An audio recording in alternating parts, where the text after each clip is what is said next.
자, JBS 공간방송 시청자 여러분 안녕하십니까? 장석근의 명사초대석 시간입니다. 사회의 각계각층, 자기 분야에서 최고의 실력으로 존경받는 명사들을 초대해서 그분들의 성공 철학을 토크로 풀어보는 시간인데요. 현재 JBS 공간방송 홈페이지를 통해서 생방송으로 진행되고 있습니다. 자, 시청자 여러분은 리더이십니까? 그 어느 때보다 리더의 필요성이 절실한 요즘인데요. 그 이유는 예측 불가능할 정도로 변화의 속도가 빠르고 치열한 경쟁 속에서 살다 보니까 다듬어주고 이끌어줄 진정한 리더십이 필요하기 때문일 것입니다.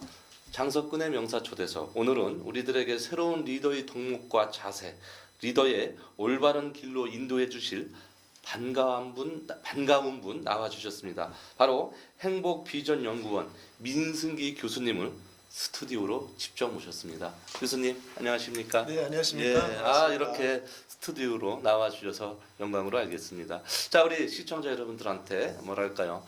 소개 및 인사 말씀 부탁드리겠습니다. 예, 반갑습니다. 저는 행복비전연구원장 민승기라고 합니다. 사회 각계 계층의 분들을 만나면서 기업체나 여러 단체들을 다니면서 리더십에 대해서 강의하고 소통과 그 리더십의 실천 방안 이런 것들을 함께 세미나를 통해서 진행하는 이런 일들을 주로 하고 있습니다. 예, 그러시군요. 자, 제가 아까 모두에도 말씀드렸듯이 이 리더의 덕목이 이렇게 정말 중요할 수도 있고 그 어느 때보다 리더의 자세가 정말 필요할 때라고 생각을 합니다.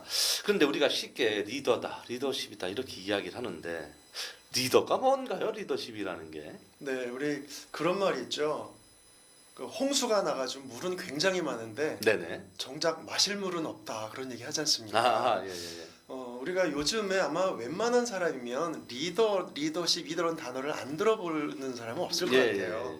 그런데도 막상 정말 리더십이 무엇이나 또 진짜 리더는 어디에 있나 이 생각해 보면 참 답을 내기가 어려운 것 같습니다. 일반적으로 저뿐만 아니라 많은 그 리더십의 전문가들이 이야기하는 공통된 리더십의 정의 중에는 그런 게 있죠. 공동의 목표를 가지고 있는 그런 조직이나 집단에서 그 목표를 달성하기 위한 각 구성원들의 자발성을 이끌어내도록 영향력을 행사하는 사람.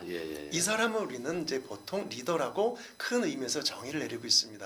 그러니까 가정이든 어떤 사회 단체든 어느 곳에서든지 그들이 모임에서의 목표를 달성하기 위해서 누군가는 영향력을 발휘해 가지고 그 영향력을 통해서 각각 구성원들이 가지고 있는 자발적인 역량들을 끌어모으는 거죠. 이런 일들을 해주는 사람이면 우린 리더라고 생각하면 좋겠다 이렇게 생각하네요. 네, 그렇군요. 정말 그 어느 때보다 사실 리더의 역할이 작게는 가정에서부터 사회 구성 단체 또 뭐 국가적인 부분, 세계적인 부분으로도 이렇게 정말 리더의 역할들이 각자가 있을 텐데 우리 소장님이 하시는 일이 어떤 걸까요? 리더의 역할을 코칭을 멘토를 해주시는 역할입니까? 아니면 그런 사람을 뭐 양성하는 기관에서 일을 하시는 겁니까? 저는 이제 일반적으로 대부분은 일반 기업체를 다니면서 그 조직에서 필요한 그 리더상을 정리하고 거기에 맞는 리더들을 교육시켜주고 그 다음에 멘토링도 해주고 상담도 하면서 그 리더십을 이제 육성해주는 일들을 주로 하고 있고요. 그러다 보니까 강의라든지 세미나 형태 그리고 뭐 가끔씩 어떤 그 상담 뭐 이런 일들을 하고 있습니다. 그러면서 그런 내용들을 또 책으로 또 내서 전파하기도 하고 이런 일들을 주로 하고 있습니다. 그럼 행복비전연구원이라는 곳이 바로 지금 말씀하신 대로 리더들이 가져야 할 자세라든지 여러 가지 이런 필요 충족을 해주기 위한 기관이다. 그래서 그게 기업체든 어디든 이렇게 멘토맨이든 이렇게 리더의 덕목을 자세를 가르쳐주는 이렇게 일을 하시는군요. 자, 그런데 이렇게 말씀하신 것처럼 리더십이라는 게 이게 특정한 계층에만 이렇게 해당되는 것이 아닌가 사람들이 많이 생각을 하거든요. 네, 맞습니다. 뭐 우리 쉽게 말해서 우리 동호회, 우리 무슨 클럽, 뭐 우리 모임 이런 데서도 사실 리더십 하지만 대부분 사람들이 그거는 우리하고 좀 거리가 먼 거야. 그거는 뭐 국회에 있는 아니면 어디 뭐 국가 단체에 있는 큰 단체에 있는 그런 데서나 리더십이지 여기도 무슨 리더십이냐 이렇게 생각하시는 분도 있단 말이죠. 네, 지금 잘 말씀해 주셨는데요. 그러니까 어디든 그 네. 리더십 이야기를 하면 네. 특별히 그 조직이나 단체 모임에서 좀 어느 정도 높은 지위에 있는 사람, 네. 그런 사람들을 리더라고 이야기하는 경우가 굉장히 많죠. 네. 그러니까 적어도 리더 그러면 내가 어느 정도 경력이 있고 어느 정도 직책이 있고 뭐 이런 정도. 그래서 내가 가진 권한이 좀 그 우리 모임 중에서 제일 많은 사람, 이런 사람들을 리더라고 인식하기가 쉬운데 제가 그동안 이렇게 쭉 지켜보고 또 여러 가지 자료들을 정리를 해보니까, 그리고 저 역시도 체험을 해보니까 정말 리더라고 한다면 모든 사람이 그 조직의 구성원이자 리더라는 개념을 갖는 것이 이제 앞으로 21세기는 굉장히 중요하겠다. 예. 그런 생각을 합니다. 왜냐하면 우리 기업만 해도요, 이제 더 이상 어느 특정 직급 이상의 사람에게만 리더십이 요구되는 게 아니라 예. 실무 역할하는, 아주 말단의 실무 역할을 한 사람도 스스로의 업무와 스스로의 잡에 있어서 리더십을 발휘하지 않으면 그 조직 전체의 융합을 통해서 성과를 내는 게 힘들어지는 시대라는 거죠. 자, 그렇다면 나는 뭐 시키는 일만 하면 되지. 저분이 리더니까 난 저 사람 말만 따르면 돼. 이게 아니라 그 포지션에 맞는 리더십을 각자 배양하는 것, 육성하는 것, 그래서 각각의 리더십들이 조화를 이룰 수 있는 것, 이런 것들이 중요한 시대이기 때문에 이제 저는 리더는 요런 직급 이상 또는 요런 기준 이상만 리더다, 이건 아니라고 생각합니다. 예. 그렇군요. 자, 그렇다면 우리 현 시대를 살아가는 이 21세기에 왜 리더십에 주목을 해야 될까요? 예, 과거에는요, 예를 들어서 우리 이제 가장 제가 많이 상대하는 곳이 아무래도 이제 기업이고, 그렇죠. 또 이 방송을 보는 분들도 아마 어딘가는 기업에 몸담고 있는 분이기 때문에 그 말씀을 드리면, 과거에는 그 기업의 경쟁력은 그 기업의 제품력 또는 그 기업의 품질이나 어떤 가격 경쟁력, 이게 가장 중요한 시대였다고 하면, 이제부터는 이건 글로벌한 연구 데이터도 나와 있습니다만은, 이제부터는 그 조직 구성원들 한 사람 한 사람이 정말 얼마나 자기 업무에 몰입을 해서 조직 전체의 비전과 목표를 달성하는 데 참여하느냐, 또 그렇게 만들어내느냐, 이것이 정말 미래 경쟁력이라고 하는 것이 밝혀졌습니다. 자, 그렇다면 제품을 아무리 잘 만들고 거기에 코스트 다운을 해가지고 가격 경쟁력을 맞춰놓는다 하더라도 그 조직 구성원들의 자발성과 몰입을 이끌어내지 못한다면 그 기업은 어느 날 다른 기업에 먹혀버린다든지 M&A 시장에 나온다든지 이렇게 될 수밖에 없죠. 그것을 방지하고 지속 성장 가능한 기업을 만들려면 반드시 제대로 된 리더십이 곳곳에 포진해야 되고요. 그런 리더십을 바탕으로 조직 구성원들이 하나로 모여 있는 공동체를 만들어야 이게 진짜 경쟁력이 된다. 자, 그런 것 때문에 결국은 지금 시대야말로 리더십이 훨씬 더 중요하며 제대로 된 리더가 필요하구나, 이런 이야기를 하지 않을 수가 없죠.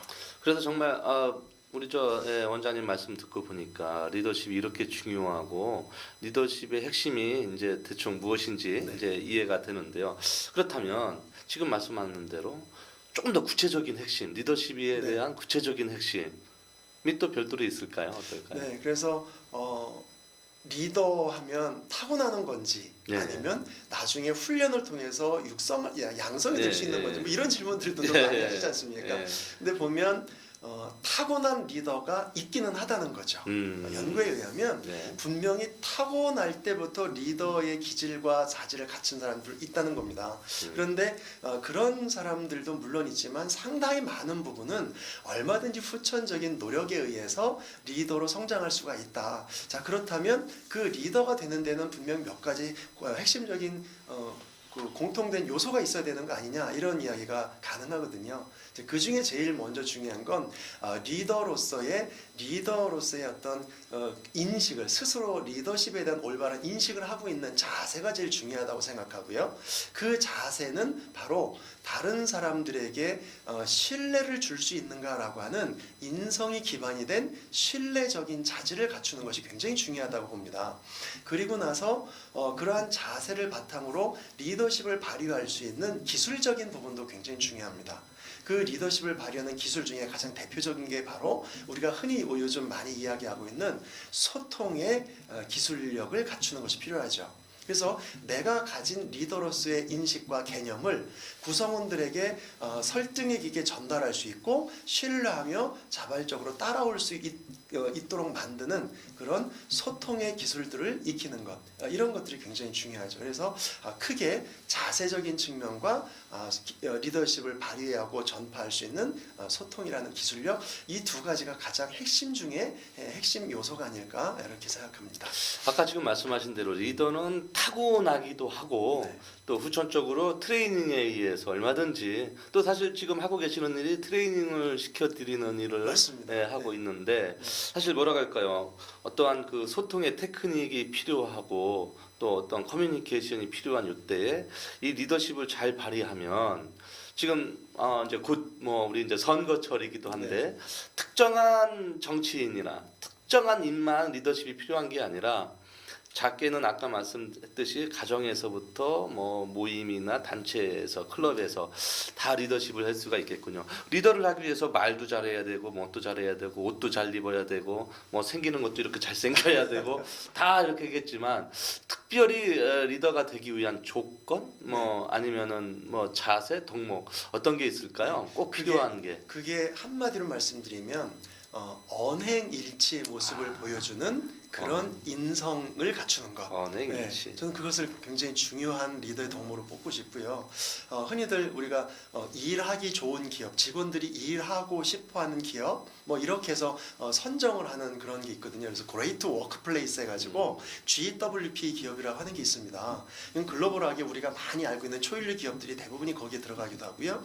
국내에서도 한국의 GWP라고 하는 그런 기업을 선정해서 시상도 하는데, 그런 기업의 경쟁력의 원천을 보니까 그런 기업의 리더들이 거의 대부분 언행일치의 인성을 바탕으로 한 리더십을 갖추고 있다는 공통점이 밝혀졌습니다.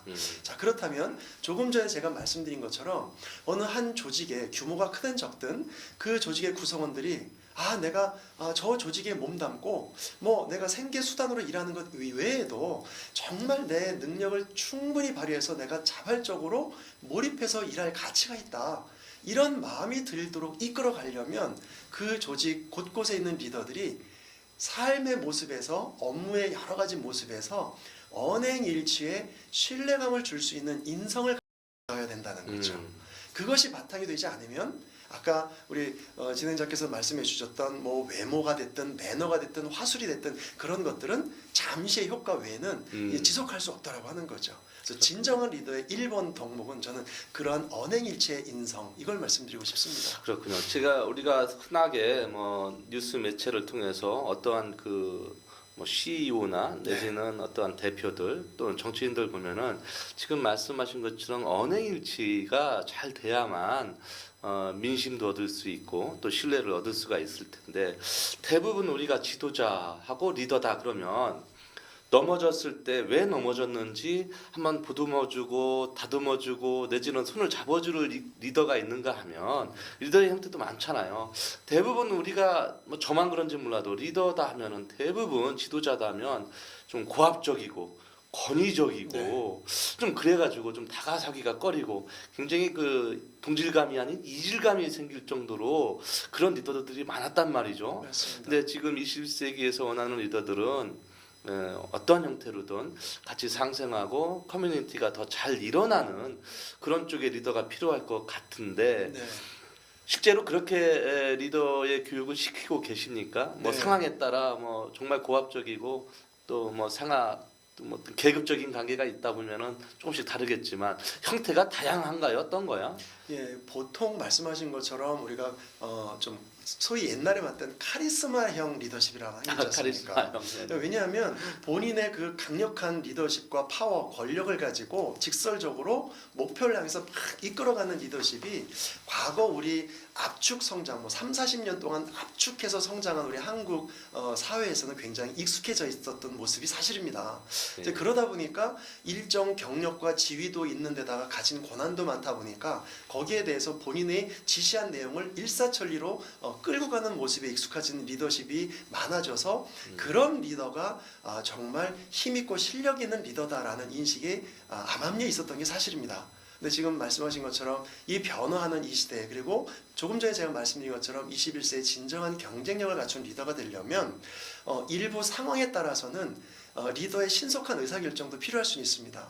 신속한 업무 처리도 필요할 수 있습니다. 그런데 장기적으로 지속 성장 가능한 조직을 만들어 가려면 반드시 그 리더의 그런 인성을 바탕으로 해서 끊임없는 인내력을 끌어낼 수 있고 자발성을 끌어낼 수 있는 이런 리더십이 더 중요하다는 거죠. 그러다 보니까 조금 더 그 조직 공동체 구성원들과 함께 공감의 폭을 넓혀가기 위해서는 이제는 지시하기보다는 상대방의 이야기를 좀 들어볼 수도 있고 경청해주면서 공감해주는 그러한 리더십의 모습이 훨씬 더 이제는 필요하다는 것을 공감하고요. 실제 제가 기업 현장이나 여러 가지 모습에서도 보면은요, 이제 많은 그 중년 이상의 리더십의 경험을 가지신 분들도 그래 맞아 변화하는 지금 이 젊은 세대들을 이끌어가기 위해서는 특별히 그런 리더십의 변화가 필요하구나라는 공감을 하는 경우가 참 많은 걸 저도 현장에서 많이 느낍니다. 네. 그래서 방금 말씀해 주신 것처럼 아주 특수한 상황에서는 아주 신속한 의사결정을 위한 그런 강력한 카리스마 리더십도 일부는 필요하겠지만 전반적인 리더십의 본질적인 모습에서는 상당히 그것은 이제 위험한 요소가 있다. 그래서 좀 더 공감대를 끌어낼 수 있는 그런 리더십의 형태가 좀 필요하다. 그래서 말씀 나온 김에 한 가지 말씀 좀 드리면 우리가 리더의 권위라고 하는 것과요. 권위적인 리더가 되는 건 굉장히 다르다는 걸 구분하는 게 중요합니다. 근데 우리는 리더는 권위가 있어야 된다. 그러다 보니까 권위를 내세우다 보니까 자기도 모르게 권위적으로 변질이 되는 일이 많습니다. 그런데 리더십에서 굉장히 중요한 건 이거를 반드시 구분해야 된다는 거죠. 권위는 필요합니다. 리더가 권위가 없다면 그 업무를 리더로서의 역할을 해낼 수가 없죠. 그래서 권위는 부여받는 겁니다. 그런데 권위적인 리더가 되는 건 안 된다는 겁니다. 그럼 이걸 어떻게 구분하면 좋을까요? 아주 간단한 방법이 있습니다. 권위는 주변에 있는 구성원들이 인정해 주는 것을 권위라고 합니다. 저분은 우리 조직의 리더야. 우리 회장님이야. 뭐 이런 식으로. 그런데 권위적인 것은 이미 그것이 변질됐거든요. 주변 사람이 인정해 주는 게 아니라 본인이 주장하는 것을 권위적이라고 하죠. 그래서 아까 말씀하신 것처럼 잘못된 리더십은 대부분 자기가 주장합니다. 내가 이 조직의 리더인데 내 마음대로 해야지. 너희들 말 들어. 이런 식으로. 그거는 권위가 아니고 이미 변질된 권위적인 리더이기 때문에 그것은 경계해야 된다고 좀 말씀드리고 싶습니다. 아마 이 말씀을 듣고 뜨끔한 사람이 많을 것 같고요.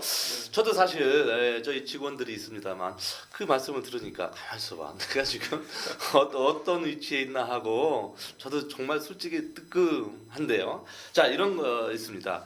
정말 내가 사장이라 리더라 대표라 참는다 또는 리더라 체면상 이건 못하겠다 정말 내가 이거 쪽팔리게 어떻게 먹을 수 있느냐 정말 무엇 때문에 대표성을 띈 그 리더라는 그 정말 왜곡된 그런 믿음 때문에 못한다 안 한다 할 수 없다가 아니라 정말 좀 낮은 자세로 우리가 은행 갈 때 왜 은행 문턱이 높다라는 것처럼 리더의 문턱도 이렇게 높은 것 같은데 맞습니다. 좀 낮출 필요가 있겠군요. 그럼. 네. 그래 정말 또 핵심적인 말씀을 하셨는데요. 아까 제가 말씀드렸던 세계 초일류 기업의 리더의 특징 중에 또 한 가지 중요한 게 문턱이 낮다는 거예요. 그러니까 대개 보면 우리 권위적인 리더십 있는 기업을 가보면 벌써 분위기가 싸고 무겁습니다. 그리고 그 조직의 고위층 리더를 만나는 단계가 굉장히 복잡합니다. 그렇죠. 그러니까 누군가를 한번 만나려면 거쳐서 넘어가야 될 과정이 너무 많은 거죠. 그런데 아까 말씀드렸던 그런 초일류 기업의 경쟁력을 진짜 갖췄다는 조직의 리더들은 최고위층 CEO를 만나는 것도 굉장히 수월하게 접근성이 용이하다는 특징이 있습니다. 그래서 그것도 바로 아까 말씀드린 것처럼 그렇다고 그 조직 구성원들이 그 조직의 CEO를 리더로서 인정하지 않고 권위를 무시하느냐 전혀가 아니거든요. 그 고유의 권위는 보존하되 권위적이지 않은 모습 때문에 문턱을 낮추니까 오히려 소통이 원활해서 조직의 문화가 긍정적이 되고 그게 결국은 기업의 경쟁력으로 연결되는 이런 선순환이 이루어진다는 거죠. 그래서 저는 우리 가정에서도 좀 우리가 이런 선순환이 이루어질 수 있는 리더십의 개념을 부모들도 좀 배웠으면 좋겠고 우리 정치권도 선거철만 다니면서 굽신굽신 인사하지 말고 그 인사할 때의 낮은 모습으로 언제나 그 열린 자세로 사람들을 좀 대했으면 좋겠으며 우리 기업체의 그 CEO 분들도 신년이 되면 다 비전을 선포하지 않습니까? 그렇죠. 그런데 나중에 보면 그 비전을 선포해놓고 같이 뛰는 게 아니라 잘 하고 있는가? 관리 감독 지시만 하고 있다면 그것이 우리 구성원들에게 공감대를 형성하기엔 부족하지 않을까. 저는 그런 생각을 해서 정말 우리 2016년도 21세기에는 우리 한국의 가정과 기업과 사회가 좀 건강해지고 경쟁력을 갖추기 위해서 이런 리더십의 대전환을 일으키는 이런 일들이 좀 있었으면 좋겠다는 개인적인 소망을 갖게 됩니다. 아주 제가 오늘 반성도 많이 하게 되고 아주 이 자리가 아주 불편할 정도로 뜨끔뜨끔합니다. 자, 제가 예전에 한번 이런 기사를 본 적이 있어요. 일본에서 시작을 한 그 1,000원짜리 백화점의 본사가 옛날에 이제 일본에 있었는데 그렇게 점포도 많고 직원 수도 많은 이 회장님은 도대체 어떻게 살까 했는데 정말 지하에 조그만 그 구석탱이에서 정말 그 책상에 포스트잇 다 붙여놓고 정말 전화 받고 사장을 만나기 위해서 아까 말씀하신 대로 몇 단계를 거치는 게 아니라 누구든 만날 수 있고 정말 그런 기업을 보면서 결국 그런 것이 상품 개발이 더 되고 업무 효율도 되고 그 사람 결국 그 회사가 좀 성장이 돼서 우리나라까지 지금 무슨 다 이 땡땡으로 이제 넘어온 것까지 된 건데 정말 리더의 그 결정, 리더의 어떠한 역할이 이렇게 중요할 수 있겠구나. 맞습니다. 지금 또 한 가지 제가 또 여쭤보고 싶은 거는 아까 가정 또 이야기하셨잖아요. 사실 모든 것이 가정에서 다 이루어지고 이게 결국 전이가 될 텐데 부모의 리더십 요즘 사실 이거만큼 중요한 게 없다고 보거든요. 가정에서 맞습니다. 부모의 리더십이 제대로 발휘하지 않고는 그게 사회에 나와서 또는 넓은 의미에서 국가적으로도 이게 잘 소통이 안 될 텐데 이 방송을 보시는 분들도 다 부모님이고 어른이라면 다 리더잖아요. 맞습니다. 그래서 이 부모님이 갖춰야 할 리더십 어떠한 자세, 어떠한 덕목, 필요성 이런 거 있으면 좀 이야기해 주시죠. 네, 저 역시도 부모거든요. 제 아들 둘 키우고 벌써 다 이렇게 이제 컸는데 제가 이 부모 리더십에도 최근 몇 년간 관심을 기울인 이유가 있습니다.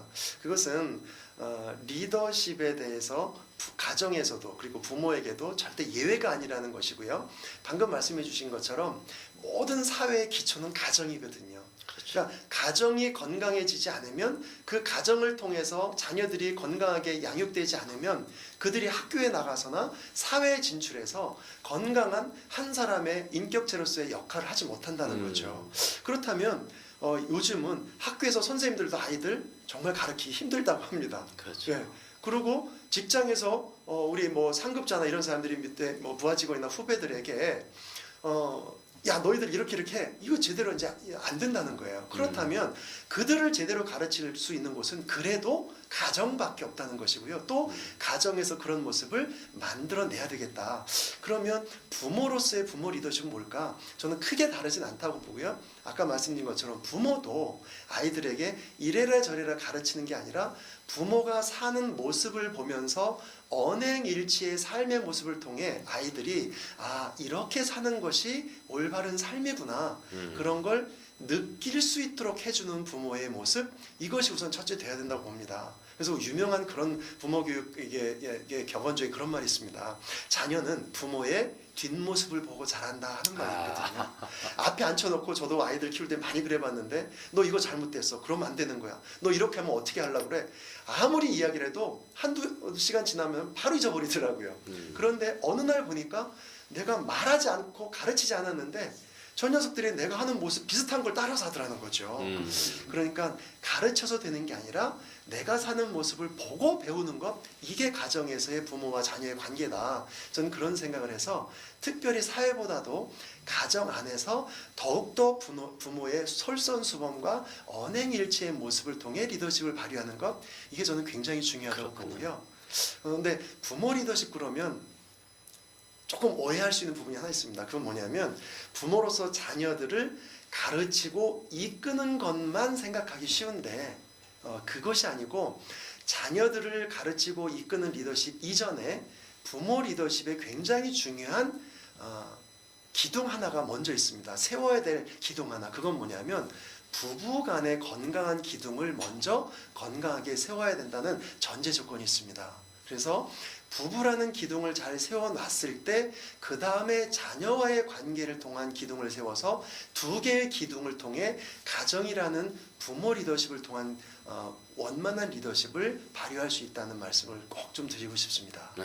어제 제가 제 주변에도 그런 분이 계시는데 정말 고압적인 자세 우리 자녀들한테 이렇다 보니까 우리 아빠는 칭찬할 줄도 모르고 가끔 용돈이나 주면은 끝나는 사람 이렇게 아빠의 권위가 정말 유교적이었고 굉장히 좀 권위적이었기 때문에 사실 마음은 안 그런데 네. 근데 그런 경우가 많잖아요. 그래서 저 아시는 분도 TV를 없애고 저 거실에다가 서재를 만들어 가지고 책을 진열을 했다는 거죠. 그래서 너 책 좀 해라, 봐라, 공부 좀 해라가 아니라 아빠가 먼저 책을 읽으니 아이들이 자연스럽게 책을 읽게 되더라. 그래서 일주일에 한 번씩 모여서 북콘서트처럼 토론회도 하고 자연스럽게 어떠한 문사철에 대해서 인문학에 대해서도 깊이 빠져서 하나의 공통점을 찾게 되니까 오히려 소통도 잘 되고 리더십을 더 발휘하게 잘 됐다.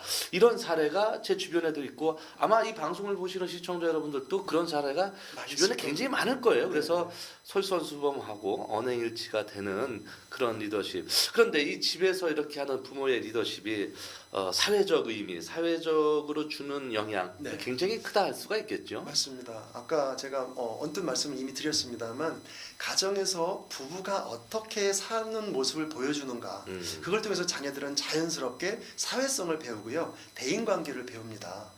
그리고 부모가 자녀를 어떻게 대하는가에 따라서 그 부모가 시키는 교육의 방향성과 가치관에 따라서 그들이 학교에서 그리고 성장해서 직장인이 되고 사회인이 됐을 때 그들의 가치관, 그들의 행동, 원칙 이걸 결정하는데 굉장히 크게 영향을 준다는 거죠. 근데 이미 그렇게 가정에서 형성된 가치관이나 행동 원칙은 학교나 사회에 나가서 바뀐다는 것은 상당히 어렵다는 겁니다.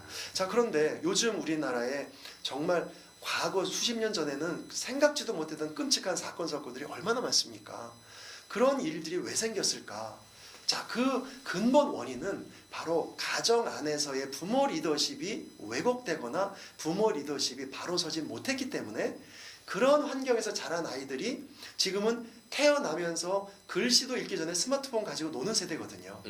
그 아이들이 그런 환경 속에서 그런 좀 부족하거나 왜곡된 부모 리더십 하에 성장하다가 학교에 나오고 사회 진출하니까 본인의 삶의 패턴을 그대로 여과 없이 방출하는 거죠.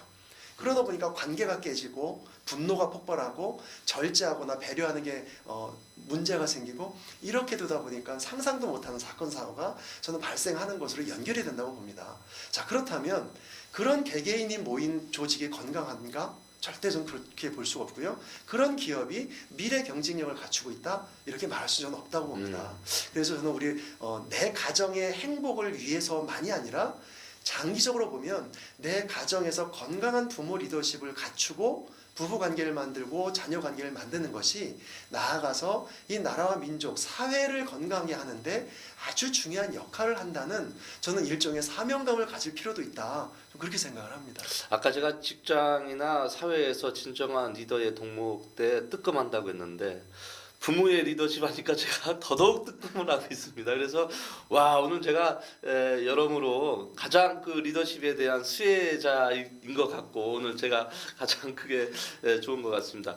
그런데 이렇게 리더십을 쉽게 바꾸기가 힘들다는 거죠. 왜냐하면은 지난 살아온 세월이 있고 그렇죠. 교육 받아왔고 또 그렇게 학습이 되져 와 있는 이런 본인의 어떠한 그 성격이나 그런 가치관 리더십 이걸 한 번에 이렇게 바꾸기가 쉽지가 않다는 말이죠. 네. 그래서 그거를 행복 비전 연구원이라는 곳에서 이렇게 코칭을 해주고 멘토링을 해주시는 역할을 하고 있으신 거죠 지금? 네, 그래서 저희가 항상 어떤 그 주제를 가지고 어떤 상황이든 일정한 장소와 인원들을 이렇게 모아질 수 있는 상황이 되면 그곳에서 워크숍을 하고 토론을 하고 세미나를 하고 길게는 뭐 1박 2일, 2박 3일 합숙을 해가면서 함께 그들과 그들의 현 상태를 진단하고 개선 방향을 찾아가는 그리고 현지에서 우리가 실습과 연습을 하는 이런 일들을 다양하게 진행을 하고 있습니다. 자, 그리고 그런 일들이 당연히 일회성 교육으로 끝나는 것이 아니기 때문에 지속적으로 이런 방송 매체를 통해서 나갔던 내용들을 복습한다든지 또 제가 펴냈던 몇 권의 이제 책들을 통해서 함께 그런 것들을 복습을 한다든지 하는 이런 일들을 하면 아마 좋을 거라고 생각을 하고요. 그런 일들을 주로 좀 하고 있습니다. 자, 지금 책 이야기 하셨는데 다시 생각하는 리더십 이 네. 책이 어떠한 내용 책일까? 이게 바로 예. 맞습니다. 바로 오늘 저희들이 나눈 주제가 이제 리더십이 우리가 늘 생각했던 리더십은 이랬다라고 하는 그 고정관념이 있었지 않습니까? 네. 그런데 오늘 잠깐의 말씀 속에서도 리더십의 그 본질과 큰 방향과 틀을 좀 바꿀 필요가 있구나라는 생각을 하셨다면 바로 우리가 그동안 생각하고 몸에 익숙해져 있던 리더십을 다시 한번 생각해보는 계기를 갖자. 이제 그런 의도에서 오늘 다 말씀드릴 수는 없지만 오늘 주제의 핵심적인 내용들을 구체적으로 좀 이렇게 체득하는 데 필요한 내용들과 방법, 훈련에 관련된 내용들 이런 걸 이제 정리했기 때문에 제목 자체를 다시 생각하는 리더십이다. 그래서 아마 이 책은 많은 사회생활을 하는 어떤 일이든 사회생활을 하는 분이라면 본인의 지위와 관계없이 리더십의 방향성을 다시 한번 설정하는데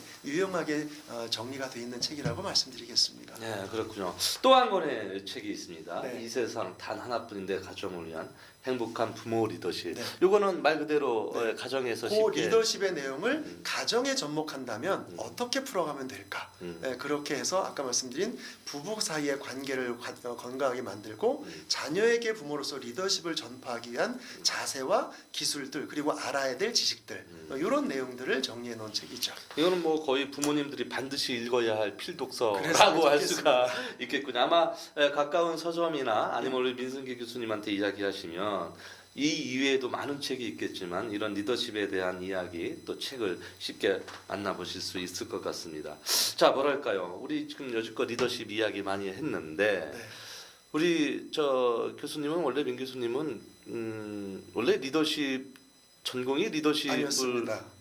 그러세요? 네, 전혀 관계 없이요. 뭐 평범하게 대학 갔고 예, 예. 학교 졸업하면 그냥 뭐 남들 가듯이 예. 취업했고 이제 그런 직장인으로서 첫 발을 사회에 디뎠는데 마침 제가 이제 처음 직장 생활을 하면서부터 했던 업무 중에 네. 맡은 보직이 우리 직원들의 교육 프로그램을 개발하고 중간중간에 제가 사내 강사 역할도 해야 되고 예. 또 외부 전문 강사님들을 섭외해서 프로그램을 진행하고 이런 일들을 주로 했었습니다. 그래서 그렇게 하면서 저 자신이 많이 공부하게 되다 보니까 제가 그걸 이제 한 10년 정도 직장 생활을 했었는데 요걸 전문적으로 내가 좀 더 배우고 준비해서 더 많은 다양한 분들을 만나서 이런 전문가로서 활동하면 좋겠다 해서 2001년부터 독립해 나와가지고 이렇게 이제 전문적인 강사의 길을 걷게 된 게 벌써 이제 16년 차 접어들었네요. 그렇군요. 그래서 이제 강의를 시작한 계기가 됐고 그렇다 보면은 리더의 강의를 하다 보면 말 그대로 정말 작게부터 대기업에 이르기까지 또 다양한 직군들을 만나셨을 텐데 기억에 남는 무슨 강의랄까요? 아니면 보람이랄까? 네. 뭐 에피소드가 있으면 이야기해 주시죠. 요즘 아마 사회적으로 굉장히 민감한 부분인데 네. 기업에서 정리해고에 관련된 부분을 가지고 이제 법안으로도 요즘 최근에 나오기도 하고 이렇게 돼 있습니다. 예. 그래서 이러이러한 조건에 해당된다면 이런 것들은 이런 절차를 거쳐서 정리해고하는 것이 법 테두리 안에서 가능하다 뭐 이런 이야기까지 나왔는데 제가 몇 년 전에 강의했던 곳이 어느 한 중견 기업인데요. 네. 거기에 40 중반에서 50 초반까지의 정말 그 기업에서 오랜 경력을 가진 리더분들을 대상으로 한 강의였습니다. 그런데 문제는 그분들이 보직을 받지 못한 분들이었어요. 그러니까 그 정도 경력을 가지고 그 일정 직급까지 왔다가 거기에 경력에 적합한 합당한 그런 보직을 받지 못하니까 이분들이 굉장히 난감한 상황이 된 거죠. 그래서 그분들을 모아놓고 따로 교육을 하면서 그분들에게 다시 한번 새로 어떤 기회를 줄 수 있는 길을 좀 만들어 달라 해서 했던 교육인데 강의를 해보신 분은 아마 아실 겁니다. 그 분위기가 어땠을지. 정말 침통하고 굉장히 불만이 가득 차고 그런 강사로서도 참 그 상황을 아니까 난감한 상황인데 그날 강의가 끝나고요. 굉장히 많은 분들이 저한테 그냥 나는 불만스러워서 이 교육을 들어왔는데 교육 내용에 참여하고 그 내용을 가지고 생각해보고 정리하고 하다 보니까 그래 내가 이러이러한 새로운 도전을 해보자. 그런 생각을 하는데 굉장히 도움이 됐다고 하면서 저한테 고맙다고 하는 이야기들을 해주고 나중에 강의 끝나고 나서 전화까지 해주는 이런 분들을 제가 만났거든요. 사실은 한국의 중년 남성이 그 정도의 감성이기가 쉽지 않거든요. 그렇죠. 그래서 제가 강사로서 강의는 했지만 강의를 떠나서 어느 한 가정의 가장인 분들에게 조금 더 시련과 역경이 있었지만 그것을 긍정적으로 극복해낼 수 있는 하나의 새로운 계기를 강사로 마련해줬구나 하는 그런 보람 때문에 지금도 그때의 장면이 가끔씩 떠오릅니다. 그래서 저는 참 그것을 지금도 기억을 하게 되네요. 네, 그렇군요. 지금 계속 이렇게 밖에 나와서 많은 사람들한테 선한 영향을 주고 계시는데 강사 정말 어떤 통계이냐면은 사내 강사까지 해서 뭐 50만이다, 70만 명이다, 뭐 정말 뭐 정확한 수치는 없겠지만 너도 나도 강사고 너도 나도 명강사입니다. 강사, 좋은 강사의 조건, 좋은 강사란 무엇일까요? 좀 어려운 대답인 것 같습니다. 질문이. 그 어려운 대답을 저는 좀 쉽게 풀어보겠습니다. 그건 뭐냐면 예. 본인의 강의 내용을 먼저 실천한 경험을 가진 언행일치의 강의를 하는 분. 맞습니다. 전 그렇다면 정말 좋은 강사라고 보거든요. 그래서 우리 우스갯소리로 리더십 강사가 리더십 젤이었고 커뮤니케이션 강사가 커뮤니케이션 젤 안 된다 뭐 이런 얘기까지 들리는 세상인데 그것을 뒤바꿀 수 있게끔 어떤 경험적인 측면에서의 실천적인 모습을 보여주는 강사라면 그러면 교육생 분들이 훨씬 더 많이 공감하지 않을까 좀 그런 생각을 하고요. 그래서 사실은 제가 리더십 또는 부모 리더십 책을 쓰고 강의하다 보니까 제가 가장 부담을 갖고 강의를 하게 됩니다. 그렇게 강의라는 저는 어떨까를 많은 분들이 쳐다보기 때문이죠. 리더십 강의를 하고 또 내지는 강사로서 여러 가지 활동을 하다 보면 자기 자신을 되돌아보고 점검할 수 있는 기회가 반드시 오겠군요. 이게. 맞습니다. 그래서 가장 가까운 사람에게 인정받는 사람이 진짜 성공자다. 저는 그렇게 보기 때문에 부모 리더십을 강의하기 때문에 제 아이들과 제 아내에게 제가 어떻게 비치는가를 늘 피드백을 받습니다. 그렇군요. 거기에서 아니라고 한다면 저는 강의를 나갈 자격이 없는 거죠. 그래서 그렇게 자기를 점검하고 자기 개발에 초점을 맞춘다면 훌륭한 강사가 언젠가 되지 않을까요? 그렇군요. 아마 이 방송을 보시는 분들이 진짜 리더가 멀리 있는 것이 아니고 내가 곧 스스로 리더이고 내가 어느 조직의 우두머리가 아니라도 집에서도 내가 리더요. 내가 항상 할 수 있는 역할이 크다라는 것을 인지를 하시고 좋은 리더 또는 올바른 리더의 덕목을 갖기를 아마 많은 분들이 동기부여가 되지 않았나 싶습니다. 오늘 이렇게 방송 해주셔서 좋은 말씀 감사한데요. 마지막으로 못다한 이야기나 꼭 당부하고 싶은 이야기 있으면 전해주시죠. 예, 가정이 행복하지 않으면 기업이 행복하지 않다고 합니다. 그래서 많은 기업이 가정의 날을 정할 정도인데요.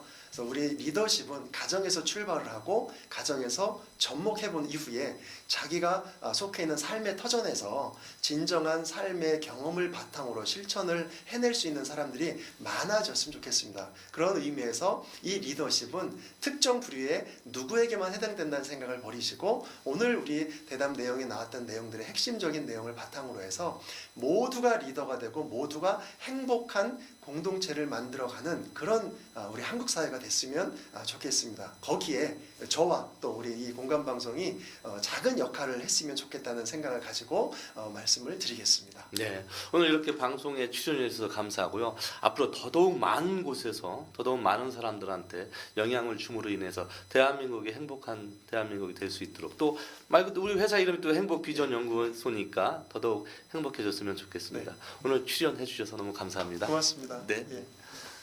자, 방송을 보신 시청자 여러분 어떻게 보셨습니까? 나의 이야기가 세상 이야기가 되고 그럼으로 인해서 많은 분들한테 선한 영향을 미치고 계시는 민승기 교수님이야말로 이 시대의 진정한 리더가 아닌가를 생각해 보면서요. 모두에게 소중한 방송이 되었기를 진심으로 당부드려 보겠습니다. 자, 장석근의 명사 초대석은요. 시청자 여러분들도 이 자리에 나와서 직접 출연도 하시고 방청객으로도 참여하실 수가 있습니다. 시청해 주신 시청자 여러분께 깊은 감사의 말씀을 드리겠고요. 다음 주에도 훌륭한 게스트분을 모시고 여러분을 찾아뵙도록 하겠습니다. 시청자 여러분 감사합니다.